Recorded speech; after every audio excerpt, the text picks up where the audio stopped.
Okay, welcome back everyone.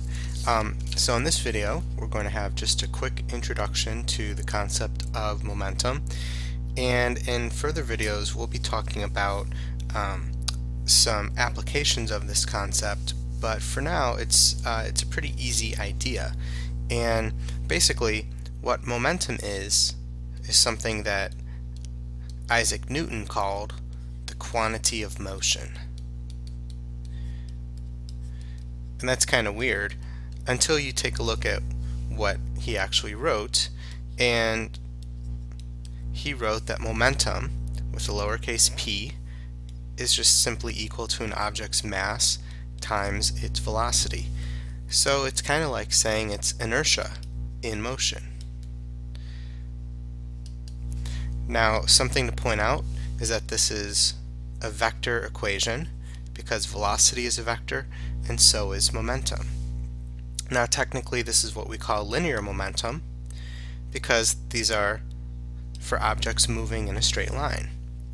Later on we will find out, maybe not in this class but next year, that objects also have angular momentum as they rotate. So that's the basic definition of momentum. Units, well, typically mass is in kilograms and velocity is in meters per second, so the unit of momentum is the kilogram meter per second. And you have to be very careful because this is very close to the unit of force. The unit of force is of course the Newton, which is a kilogram meter per second squared. So there's a link between force and momentum, but we'll get to that a little bit later on. So for right now, just as a very simple example of how to calculate momentum, we're going to do problem number 8 on page 208, which says basically the linear momentum of a runner in a 100-meter dash is 7.5 times 10 to the 2 kilograms meters per second.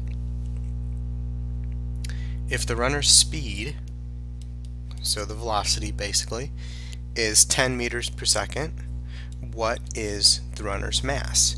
And this is such a silly, cheesy example that it's almost not worth doing, but let's just set it up. So momentum is mass times velocity. Okay, so that means that mass is simply momentum divided by velocity, so it's 750 kilogram meters per second divided by 10 meters per second, so it's just 75 kilograms. Okay, and this might possibly be the shortest video I've done yet, so there you go.